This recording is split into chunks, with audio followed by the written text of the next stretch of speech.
So you've been warned.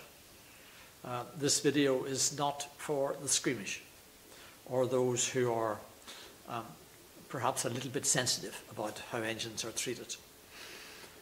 We've got the two 6LXBs back from the soda blasting, and one of them is not too bad, but the other one is pretty off. But first, some good news. This is my new camera with its own inbuilt microphone. So hopefully the videos will be a little bit better quality. But first, some good news. A nice new camera, EOS 250D. I'm really looking forward to giving this some work. So let's go and take a look now at what we can see after the soda blasting on these two engines. So here you can see the engine returned from soda blasting, and it's all spotlessly clean and perfect, ready for painting.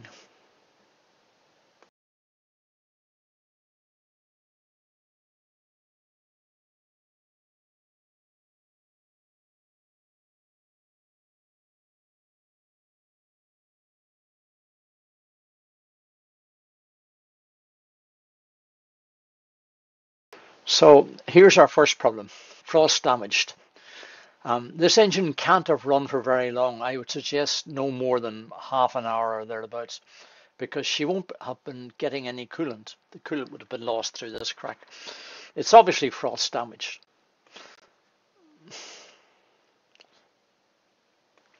Now, this has serious consequences for us, because it means that we can't use this block as a trade-in against a new one.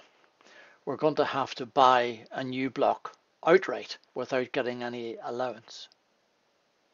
It's important to understand that these faults won't have been seen before the soda blasting was done, because they're kind of camouflaged by general muck and grease and dirt. Oh dear.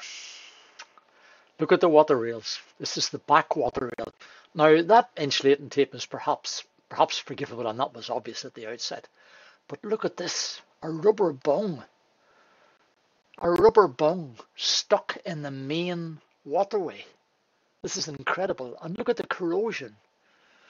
Look at the way the pipe, one of the main water pipes, is completely blocked up. Completely. There's no way that water could have been getting through there. And that rubber bung would lead me to believe that somebody has stopped that up intentionally, which is absolutely crazy. I can't understand it at all. And look at the corrosion and debris that's here inside in the block. Now, we should be able to deal with that. The stuff inside the block we can blast out and flush out with high pressure water and so on. But that backwater rail there, which is an important component, is scrap. That'll be going in the bin. Now, for comparison's sake, that's the coolant system on the other engine. You can see, look, it's grand, it's perfect. And that engine would have been getting coolant okay. But that's the one with the cracked block. Now, here we've another problem. We've got oil in the end plate. Now, you'll see there at the crankshaft, there's no oil there. So that's oil that has come through from the gearbox. So my suspicion is that the gearbox seals are gone. You'll see that that's oil also on the flywheel, but only at the bottom. So that flywheel was sitting in oil. This is the header tank. That hole was on the back side of the header tank, so you wouldn't be able to see it. There was another one at the front, which was bunged up with a piece of paper. The two long studs there that secure the header tank to the engine itself are completely seized. I can't see any way that we can get those out. So I'm afraid that header tank is scrap. And here we've more work for us. That's another sign of heavy corrosion. Here we see the backwater rail in close-up. That black tape is, I don't know what they were trying to achieve there. Protect the hose clip, I don't know. Or seal it up, I don't know. And as you can see, it's really, really tough stuff. We had great bother getting it off. It really is wonderful. I'd like to find out where I can buy some of it. Very hard to get off. And here we see the Stilson. A Stilson's been used on the injector pump drive shaft. Now, this is horrible. You can see that somebody's done a lot of work on there, heavy-handed with the Stilson. I've made a special tool for rotating the injector pump shaft, and I'll show you that in a future video. And oh my goodness, look at the timing chain. Look at the timing chain. Isn't that terrible? It's only supposed to be ½ inch. And look at the way the adjuster is at its maximum. So that does not augur well for what's inside. The top water rail, a war of attrition.